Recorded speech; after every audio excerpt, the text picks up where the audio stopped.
Hi, this is doctor शीतल शर्मा। आशा करती हूँ आप सभी लोग स्वस्थ हैं, अपने दांतों का बहुत अच्छे से ख्याल रख रहे हैं। खोए हुए दांत यानी कि मिसिंग टीथ से हमारी फेशियल अपीयरेंस और स्माइल पर बहुत ही ज़्यादा नेगेटिव फ़र्क पड़ता है। कई बार तो हमें दांतों की वैल्यू उनके उखड़ने के बाद ही समझ में आती है। अब अनफॉर्चुनेटली हमारे दांत पूरी उम्र हमारा साथ नहीं दे सकते। एक उम्र के बाद अगर इनका ख्याल ना रखा जाए तो ये बहुत जल्दी हमारा साथ छोड़ सकते हैं। अब काफ़ी पेशेंट्स में देखा गया है कि कई बार सिर्फ एक दांत के निकलने से ही हमारी स्माइल और कॉन्फिडेंस पूरा हिल जाता है।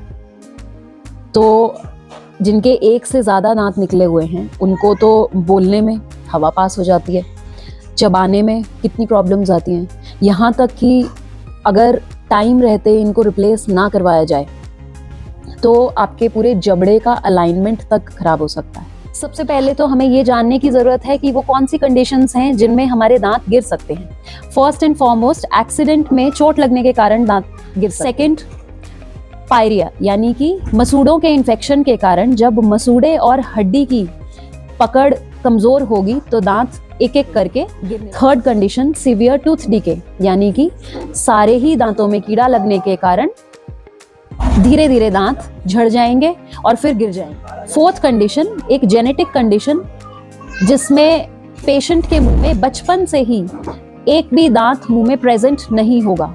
अब ये कंडीशन रेयर है बट है। ये सारी कंडीशंस अगर हैं तो इनको रिप्लेस करने के कौन से ऑप्शंस अवेलेबल हैं, मैं कैटेगोरिकली सिंपल से कॉम्प्लेक्स की तरफ बढ़ते हुए आपको बता रही हूँ। फर्स्ट नंबर पे हम बात करेंगे आरपीडी, रिमूवेबल पार्शियल डेंचर या फिर complete denture. Removable partial denture में 1 से लगभग 8 दांत अगर आपके एब्सेंट हैं तो उतारने चढ़ाने वाली प्लेट को हम आरपीडी बोलते हैं, जिसमें कुछ दांत आपके मुंह में नेचुरल होते हैं और जो एब्सेंट हैं उनमें ये लैब के द्वारा लगा दिए जाते हैं। अब ये सबसे ट्रेडिशनल मेथड होता है दांतों को रिप्लेस करने का। ये बहुत ही इकोनॉमिकल है यानी कि सस्ता भी है। इसमें क्योंकि ये सस्ता है तो आपको बहुत ज़्यादा कंफर्ट नहीं मिलेगा, बट हाँ आपका काम ज़रूर चल जाएगा। इसमें आपको पेशेंट को कोई सर्जरी के लिए नहीं जाना पड़ेगा, कोई पेनफुल प्रोसीजर नहीं करवाना पड़ेगा। इसका ड्रॉबैक ये है कि इसको रोज़ आपको रात को उतार के डेली पानी में डिप करके रखना पड़ता है। रोज़ आपको इसकी क्लीनिंग भी करनी पड़ेगी। दूसरा, ये नेचुरल दांतों जैसे उतने मिमिक नहीं कर पाएंगे। सामने वाले को अलग से देख के पता चल जाता है कि आपने नकली दांत पहने हुए हैं या लगाए हुए हैं। तो जाहिर सी बात है कि अगर सस्ता काम चाहते हैं और सिर्फ एक कॉम्प्रोमाइज ट्रीटमेंट चाहिए तो आप इस ऑप्शन में जा सकते हैं। दूसरा मैंने बताया कंप्लीट डेंचर यानी कि 32C या फिर डेंचर जिसको बोलते हैं, ये दोनों सेम कैटेगरीज में फॉल होता है। अब सेकंड नंबर की कैटेगरी आती है टूथ सपोर्टेड ब्रिज, यानी कि खाली जगह के अगले पिछले वाले दांत को लेकर उसको घिस कर यानी कि ट्रिम करके हम वहां पर कैप्स यानी कि ब्रिज लगा देते हैं। अब ये आपका जब तक कि मुंह में आपके दांत रहेंगे जिस उम्र तक, उस उम्र तक आपका लगभग ये काफ़ी लंबा टाइम निकाल देते हैं। इसको हम ब्रिज बोलते हैं। ये नेचुरल दांतों को काफ़ी हद तक रेप्लिकेट करते हैं। इसमें आपको रोज़ रोज़ उतारने चढ़ाने का झंझट नहीं होता, इसमें मजबूती भी आएगी, साथ साथ सामने वाले को एक हद तक नहीं पता चलेगा कि आपने नकली दांत लगाए हुए हैं, डिपेंडिंग आप किस तरह के क्राउन्स या कैप्स पर अपना चूज करते हैं। क्योंकि क्वालिटी बढ़ती जाएगी तो नेचुरली उसका कॉस्ट भी बढ़ता जाएगा। और आजकल कंप्यूटराइज कैप्स भी अवेलेबल हैं, तो वो आपको अपने अकॉर्डिंग डिसाइड करना होगा।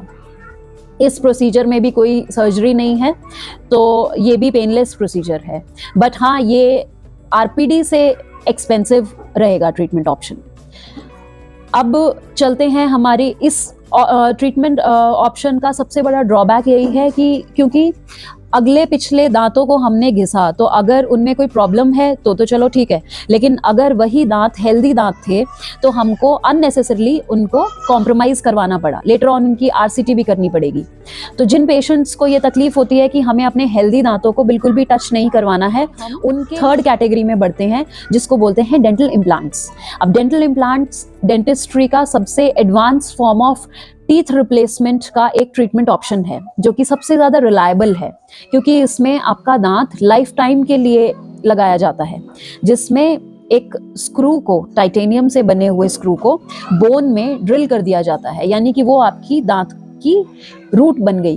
कुछ टाइम के बाद जब वो रूट आपकी बोन का एक पार्ट बन चुकी होगी तो उसको ऊपर से उसका सेकंड पार्ट लगा के उसको ट्रिम किया जाएगा, उसका साइज लेकर लैब में ऑर्डर दिया जाएगा, कैप लगा दी जाएगी। इसका बेस्ट बेनिफिट तो यही है कि अगला पिछले दांत को हमने टच करने की जरूरत ही नहीं पड़ी, उससे साथ वाले दांतों को कोई नुकसान भी नहीं हुआ। बट क्योंकि ये कॉम्प्लेक्स ट्रीटमेंट है तो पेशेंट को इसमें सर्जरी करवानी पड़ेगी। अब सर्जरी के लिए जाएंगे तो इन्फेक्शन होने के काफ़ी चांसेस होते हैं। इन्फेक्शन अगर इन केस हो गया, पेशेंट की कंडीशन, पेशेंट की हेल्थ अच्छी नहीं है, हीलिंग अच्छी नहीं हुई, तो इम्प्लांट फेलियर के चांसेस भी होते हैं।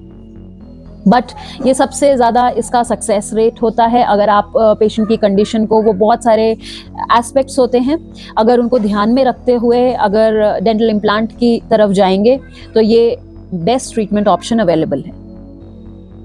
तो मैं आशा करती हूँ कि आपको ये आज का वीडियो बहुत ही इन्फॉर्मेटिव लगा होगा। अगर आपको किसी और टॉपिक पर मेरी गाइडेंस की ज़रूरत हो, please do comment in the comment section below and stay tuned for more such videos. Thanks for watching. जय हिंद।